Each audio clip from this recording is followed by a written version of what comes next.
currently on a consultation type situation, which I do infrequently, and during those consultations I think it's kind of relevant on my channel anyway that I point out some things that are starting to go south. Either they're starting to go south or they already have. And so pardon my negativity, it's kind of what I've known for, but I think it's imperative that people know what they don't know. And when people get into a situation, a conundrum if you will, that inherently I can kind of see is going to go south, I want to put it out there for other people to know some of these things that otherwise they wouldn't know. So prefacing that, I'm going to start outside of the bathroom proper for just a moment, because some of these things that you don't know, coming in here with this tile in the hallway for example, what I noticed coming in here right off the bat, whoops, wrong switch, we have a sliver cut. And because of the size of the hallway and the size of the tile that was chosen, it's almost inevitable that they would have had to do a sliver cut, because wood flooring goes up to the tile. There's no transition here, by the way, and that doesn't really, it's not really relevant in the long run. They kind of sort of match up, but there should have been a transition. Either the flooring guy here should have transitioned some type of appropriate way, or the tile guy should have cut a larger piece, because if you notice when the door closes, and this is small potatoes in the end, but when the door closes, you shouldn't be able to see the bedroom flooring. So he could have had, how could I put it? This flooring guy should have known that his flooring only goes up to the jamb. And then this guy wouldn't have had a sliver cut, he would have had a larger cut. The veins don't match up whatsoever at all. I don't even think accidentally they made any veins match up. Let's see if I can find any two. Oop, there's one. I think one, or possibly, yeah, I think this one and this one kind of sort of match up a little bit. But not only did they not intentionally match, but they didn't even accidentally hit it on the head. So again, kind of small potatoes. It's not a practical thing, but they see here they did the same thing on this door, where when you close the door, that flooring should have gone up only to the jamb, and they did it a third time over here.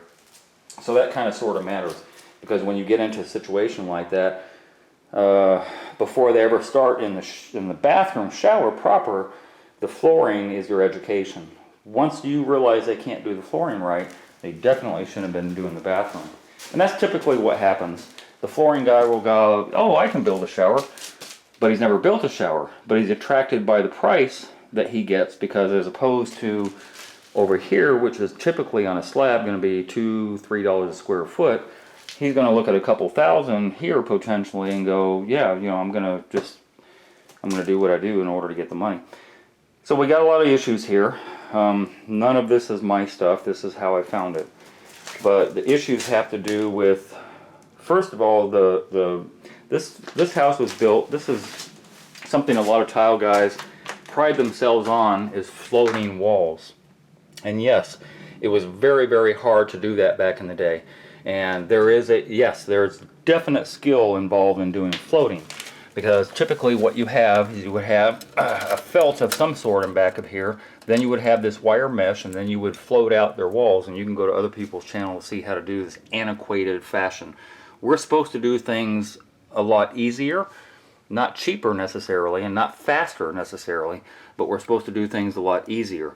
These guys died when they were 50 because they spend so much time and energy doing this type of work that, you know, started from the turn of the century going forward into about the 70s, and then into the 80s and more into the 90s. They figured, you know what, this is a lot of hard work, let's back off of this. Back in the day, we're okay with their pink tile. This is white tile, but blue tile and pink tile and all that stuff. Today they're not. So as fast as somebody moves in here and spends 20 years or 25 years or 30 years, and then they move out, somebody's doing a renovation, and so it goes. Actually, they did have yellow tile in here. Yeah, that was the other color I missed. So they were okay with yellow tile for 50 plus years, but who is really? Anyway, getting back to why I'm doing the video. So this guy came in and he was, I don't know what he's doing here. I think what he's doing here is he's jackhammering out. He realized, so what they did is not only did they float the wall, but they did the floating of the floor too. So prior to me ever coming here, if you can see here, there was a floor, it's concrete, floated floor on top of the concrete subfloor. And then they had tile on top of that, which is crazy. It's a lot of extra unnecessary work. And by the way, if you ever get into a situation where you have to demo one of these, know that when you see this, 100%, 110% surety that this has asbestos in it. So take precaution against breathing all that stuff. Either wet it down, that's one way to mitigate, or two, and probably a better thing, is to spend $150 or $200 on a proper mask, rebreather if you will, so that you're not taking all that stuff in. That paper mask at Home Depot will not work. This is full of asbestos, as everything in the house, the sheetrock, mud, everything, the cement, blah, blah, blah. So getting back to here, I interrupt myself a lot. Getting back to here, what happened was, because there was such a large buildup of this floor material, probably by 1.25 inches or 1.5 inches or so, that the drain is up too high. So I think what he's doing, I don't know, I think what he's doing is he's taking out the drain. He's trying to get a bite. He's trying to find a way to get in here to this drain so he can cut it off and get this drain down to level. But if you notice, they retrofit a PVC pipe in, or a PVC flange in here. So he could have just as easily taken off this flange, and he could have come in here with a Dremel with a metal cutting blade and gone on the inside of here. Or he could have taken a Sawzall with a metal cutting blade and just gone across the top of it to get rid of this cast iron pipe, rather than cut on. I don't know, honestly, I don't know the purpose of cutting all this out. No idea. So I'm gonna kind of go backwards on that, but getting more to the point of the shower.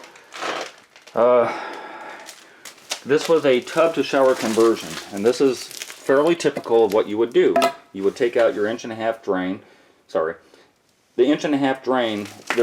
Originally there was a box in here, and this box there was some wood inside of there, and there was dirt within that box which your 1.5 inch drain came out of, so that you can manipulate and things and blah blah blah. I'm not going to get into that, but the point is that has to be transitioned at some point to 2 inch, from 1.5 inch to 2 inch. So typically what you do, especially if you want to get your drain center, typically what you would do is you would transition directly above it. If all things are being equal in your center, which you should be, you transition above it, and then you fill everything out, and you try and bump it out from the wall as far as you can, so that you don't have this little 3 or 4 inches of tile to put up against the wall. So I usually bump it out to the end of that box as much as I can. What they did here, and I don't know why, what they did here is they cut out probably 1/3 of the way into the shower in order to get the drain center, which it never was, and never is, and never will be. So not only is it cockeyed here, because you got about probably 12 inches from the curb to the drain, but then you've got another 18 inches or 20 inches from there to the back, which makes no sense.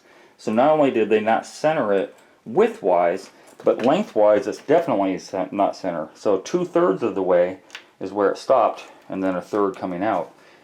The drain wasn't originally there, is my point. It was over there. So to go through with his little drill jackhammer combo, hammer drill if you will, to go to all of that trouble that he had to go through to take out all that concrete to get it off center. He went through a lot of trouble to not have it center. Makes no sense at all. Man's got to know his limitations. So, even though he has done nothing except breathe a lot of asbestos by taking these walls out, that's all he's done so far, he's already messed up. And the fact that he's already messed up tells me it's not going to go good going forward, which is what the homeowner kind of surmised also. There is a way to mitigate that by bumping that curb out, because I don't do cement curbs. It doesn't make any sense. It doesn't make your shower better. This doesn't make your shower better either, by the way. Bumping that out about that 3 inches, 4 inches, about up to where the sheetrock stops, right there would be your new curb. And you're still 16 inches, roughly about 16 inches off the center of your drain, which is where you need to be. So that's what I would do going forward, but you know, he just left the curb intact, which tells me, why would you leave the curb intact? It doesn't make any sense. If you're going to reuse it again, it's going to look really bad. It's not going to look right at all. And he used the cheapy Odie drain, which I would never do. Oh, by the way, while I'm here, the cheapy Odoo drain, meaning that they don't have the screws. First of all, the grate's way too big for hair and all that garbage to get into. But secondly, and more importantly, it doesn't have the screw attachments for the drain cap to come off. And that's why I don't like these. A couple of times taking this off, you'll lose the connection that is only here on the edge here. And I just don't like that. So, get my flashlight out. So he put a new drain, brand new drain in. Hello, brand spanking new drain that he put in here. So the drain should be free and clear, right? Why is it not free and clear? What's all that garbage in there? That is down to a silver dollar. This is a 2-inch pipe, by the way. So it's about a silver dollar size down there. It's like a clogged artery. And the reason is because a lot of contractors get lazy, and the extra mortar and the extra water mixed with the mortar, they just throw down the drain. And then it catches on the side and yada, yada, yada. Or this was the original drain that was part of the tub, and he just brought it over to this direction. Either which way, I doubt that. Either which way, that needs to be cleaned out. If that much is already on the side and the shower hasn't been built yet, it kind of concerns me that possibly the P-trap has a bunch of that garbage down below there. But we don't know that, and we can't get into that because everything's encapsulated now. So it's a catch-22. We're hoping for the best, that things don't clog up. There's a possibility that, you know, you can stick a stick down there and wipe off all that excess stuff, because that's only going to get worse as hair and all the minerals and deposits go down there. It's going to clog up this shower. So there's a possibility of that. Or maybe pour some muriatic acid. Muriatic acid won't hurt pipes, but it should clear out all the other garbage that we don't know if it exists or not. And I don't know if this drain is I don't know if this drain is level currently, because I don't have my level with me. It appears to me that it is, but I don't know. It's slightly off to the left here. That's small potatoes in the scheme of things. It's a little bit higher than it needs to be, which means that whoever does this shower has to come in here with some mortar and screed out some mortar or some self-leveler on here to get this level with the bottom drain flange before they can go forward. So that's unfortunate too, when they had the opportunity to get it flat to the floor. So it's just kind of, it's sloppy work to start with. And anytime you have sloppy work to start with, it almost never ends well. Now, here's the weirdest part, which in 21 years of doing this type of work I've never seen yet. And now I have, and now you have too, if I can find a light. I don't know if there's light in here. So, there it is. So this is a faux wood flooring, which I showed you over in the bedroom area. Faux meaning that it's not real, it's manufactured wood flooring, and it looks okay. It's, you know, kind of an abstract type of color. It's not a color that people would hate. I don't have a problem with the flooring. What I have a problem with is what's below the flooring. Yes, guys, this is carpet.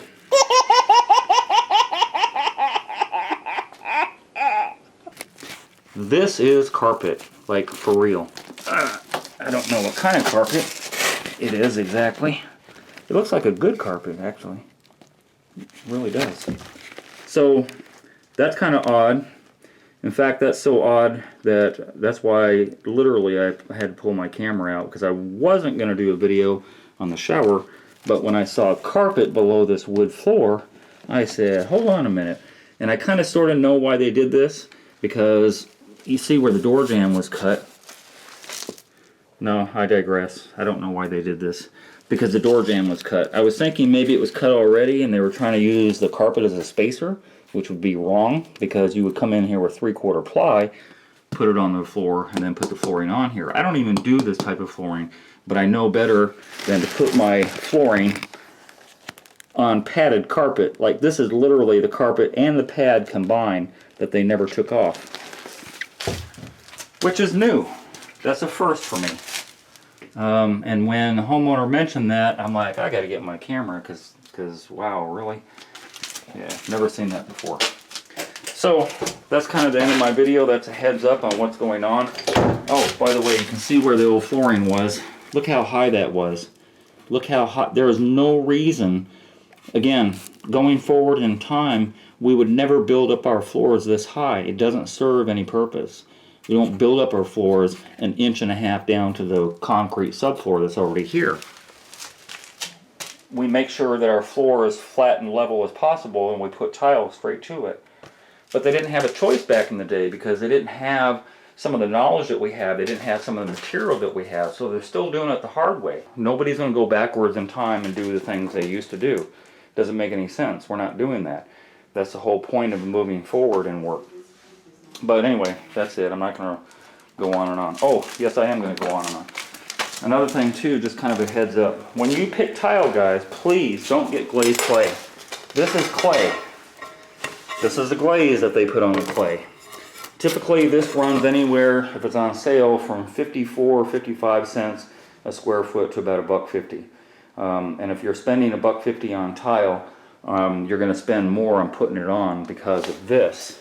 If you look at this tile, it's matched up perfectly. There's no lippage or anything. But come down here at the end, and there's a 1/16 of an inch gap. And it's like, oh, that's not a big deal. Well, it is, because by the time you get to the second or third row, that 1/16 becomes an eighth, and then it just gets worse and worse as you go up 8 foot trying to set this tile.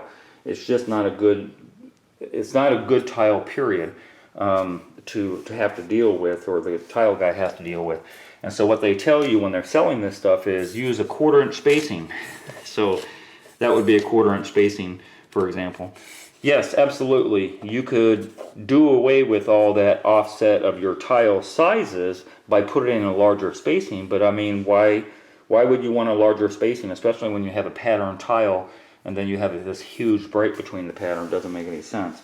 So, you know, spend a little bit more on a rectified tile, which this is, meaning it has a square edge on it rather than a rounded edge, and at the back doesn't look like clay, which is another issue. Because if you ever drop something on this and chip it, you're going to end up looking at brown and not the gray that's on here, and good luck trying to match that with any paint. I'm just saying, like, I had no use for this tile, but, you know, heads up on that. And now I'm done talking. Hey, if you enjoyed that video and you learned something, consider being a Patreon member. $5, $10, $15 a month would help me greatly produce more videos. I make nothing from YouTube at all. If you're going to call me for advice, please donate $50 for 30 minutes. My link to my PayPal and my Patreon account is down below. And if you haven't already, hit the subscribe button and hit the bell so you get immediate notifications as soon as I post videos. And thank you very much for your support.